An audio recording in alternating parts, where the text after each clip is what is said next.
নমো ভগৱন্ত।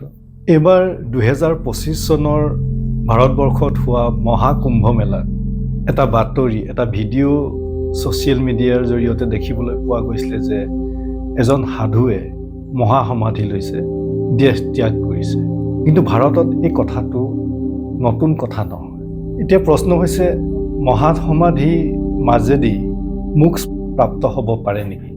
আৰু সেনেকুৱা বহুত ব্যক্তি থাকে যোনে ধ্যানত বহি দেশ ত্যাগ কৰে, যেনেকৈ স্বামী বিবেকানন্দ, স্বামী শিৱানন্দ, স্বামী সত্যানন্দ সৰস্বতী, এনেকুৱা বহুত ব্যক্তি আছে যি ধ্যানত বহি শৰীৰ ত্যাগ কৰে। এতিয়া তেওঁলোকৰ মৃত্যু হৈছে নেকি? এই মৃত্যু বুলি যিটো কথা কওঁ, সেই মৃত্যু বোলা কথাটো প্ৰকৃততে ভয় খাবলগীয়া কথা নেকি? প্ৰকৃততে তেওঁলোকৰ কাৰো মৃত্যু হোৱা নাই, তেওঁলোকে কেৱল শৰীৰটোহে ত্যাগ কৰিছে। আমি আগতে কথা পাতি গৈছিলোঁ যে শৰীৰটো আমাৰ প্ৰকৃত পৰিচয় নহয়, শৰীৰটো প্ৰকৃতিৰ পৰা ধাৰে লোৱা বস্তু, এদিন আকৌ প্ৰকৃতিলৈকে ঘূৰি যায়। আমি যেতিয়া নিজকে শৰীৰটো বুলি ভাবি থাকোঁ, এই ক্ষুদ্ৰ দেহটো বুলি ভাবি থাকোঁ, তেতিয়া আমাৰ মনলৈ সেনেকুৱা কিছুমান ভাৱ আহে যে আমাৰ মৃত্যু হ'ব, শৰীৰটো শেষ হোৱাৰ লগে লগে বা জীৱন শেষ হোৱাৰ লগে লগে আমাৰ অন্ত হ'ল। প্ৰকৃততে আমাৰ অন্ত নহয়, দেহৰহে অন্ত হয়, সেইকাৰণে দেহান্ত বুলি কোৱা হয়। আৰু সেই দেহান্ত হোৱাৰ পিছত আমাৰ লগত যি দৈবিক সত্তা এটা থাকে, যিটো আমি সূক্ষ্ম শৰীৰ বুলিও কয় বা বহুতে মলিকুলাৰ বডিও বুলি কয় বা আমি মন বুলিও বুজিব পাৰোঁ, সেই শৰীৰটো আমাৰ শৰীৰৰ পৰা বিচ্ছিন্ন হৈ পৰে। এই কথাখিনি আমি আগতে পাতিছিলোঁ যে ক্ষেত্ৰজ্ঞ, এই কথাটো ভগৱত গীতাত কোৱা আছে। আমাৰ শৰীৰটো এখন ক্ষেত্ৰ, স্থূল শৰীৰটো জীৱন অন্ত হোৱাৰ লগে লগে সূক্ষ্ম শৰীৰটোৰ যাত্ৰা হয়, আকৌ নতুন যাত্ৰা হয়। আমাৰ যি পৰম সত্তা আছে, যি অপৰিৱৰ্তনীয় সত্তা আছে, যি চেতনা আত্মাই বা পৰমাত্মাই যিয়ে কওক লাগে, সেই সদায় আছে, সদায় থাকিব। কিন্তু এই সূক্ষ্ম শৰীৰটো যেতিয়ালৈকে সেই অনন্ত চিৰন্তন আনন্দস্বৰূপ চেতনাৰ লগত বিলীন হৈ নাযায়, তেতিয়ালৈকে এই সূক্ষ্ম শৰীৰটোৱে যাত্ৰা কৰি থাকে। বা সেনেকুৱা জন্ম মৃত্যু বুলি কোৱাতকৈ এটা শৰীৰৰ পৰা আন এটা শৰীৰলৈ যোৱাটো প্ৰকৃততে কাপোৰ সলোৱা নিচিনা কাৰ্যহে হয়।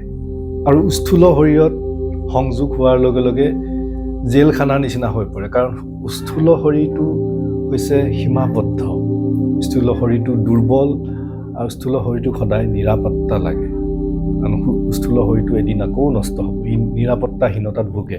যেতিয়ালৈকে এই কথাবিলাক আমি বুজিবলৈ চেষ্টা নকৰোঁ বা একেবাৰে উপলব্ধি কৰাটো হৈছে বহুত উচ্চ পৰ্যায়ৰ, কিন্তু যেতিয়ালৈকে বুজিবলৈ চেষ্টা নকৰোঁ, তেতিয়ালৈকে আমাৰ মনত সেই শংকা, নিৰাপত্তাহীনতা, সেই কথাবিলাক মনত থাকিব।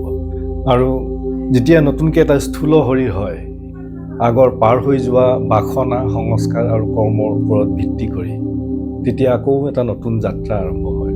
আৰু এই কথাবিলাক বা পুনৰ্জন্ম বা এই যি কথাবিলাক, এই কথাবিলাক হয়তো বহুতে বিশ্বাস নকৰিব পাৰে, কিন্তু কথাবিলাক যেতিয়া অকণমান গভীৰতালৈকে এবাৰ বিচাৰ কৰি চোৱা যায়, যেতিয়া মনটো স্থিৰ কৰি মনৰ পৰা সম্পূৰ্ণ ভাৱবিলাক যেতিয়া নোহোৱা কৰি দিবলৈ চেষ্টা কৰা হয়, নোহোৱা হৈ যায়, তেতিয়া এই কথাবিলাক অনুভৱ কৰিব পৰা যায়, জানিব পৰা যায়। আৰু তাৰ কাৰণে আমাৰ আধ্যাত্মিক শাস্ত্ৰবিলাক আমাক সেই পথবিলাকেই আমাক দেখুৱায়, আমাৰ সেই পথটোৰ লগতে আমাৰ জীৱনৰ পথবিলাকো দেখুৱায়, আমাৰ জীৱন ধাৰণটো কেনেকুৱা হ'ব লাগে। আমাৰ উপনিষদবিলাক আছে আৰু বহুত সেনেকুৱা শাস্ত্ৰ আছে যি সেই কথাবিলাকক আঙুলিয়াই দেখুৱায়, পথবিলাক আমাক আঙুলিয়াই দেখুৱায়। আমাৰ কি হয়, প্ৰকৃততে এটা দীৰ্ঘদিনীয়া সংস্কাৰৰ প্ৰভাৱত, আমাৰ ইন্দ্ৰিয়ৰ প্ৰভাৱত আমাৰ সেই ভাৱটো আহি থাকে যে আমি শৰীৰ, কাৰণ আমাৰ ইন্দ্ৰিয়ৰ দ্বাৰা তাতকৈ বেছি আৰু একো দেখা পোৱা নাযায়। আৰু এটা দীৰ্ঘদিনীয়া সংস্কাৰ আৰু ইন্দ্ৰিয়ৰ সীমাবদ্ধতা, আমি যিখিনি চকুৰে দেখা পাওঁ, এটা অত্যন্ত সীমিত এটা ৱেভলেংথৰ ভিতৰতহে আমি দেখা পাওঁ, আৰু কাণেৰেও আমি এটা অত্যন্ত সীমিত ৱেভলেংথৰ মাজতহে আমি শুনা পাওঁ। সেনেকৈ বাকী ইন্দ্ৰিয়বিলাকো আমাৰ সীমাবদ্ধ।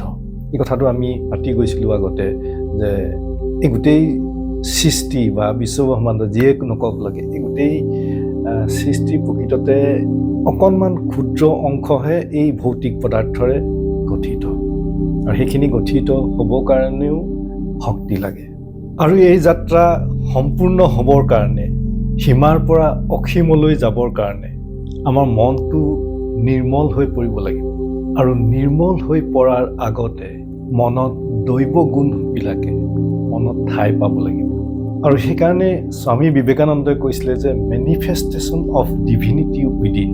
আৰু সেই গুণবিলাকেই হৈছে মানৱীয়তাৰ গুণ। প্ৰেম ভাৱ, কৰুণা, দয়া, সহনশীলতা, সমদৃষ্টি, পৰোপকাৰ, এই গুণবিলাকে মনত ঠাই পাব লাগিব।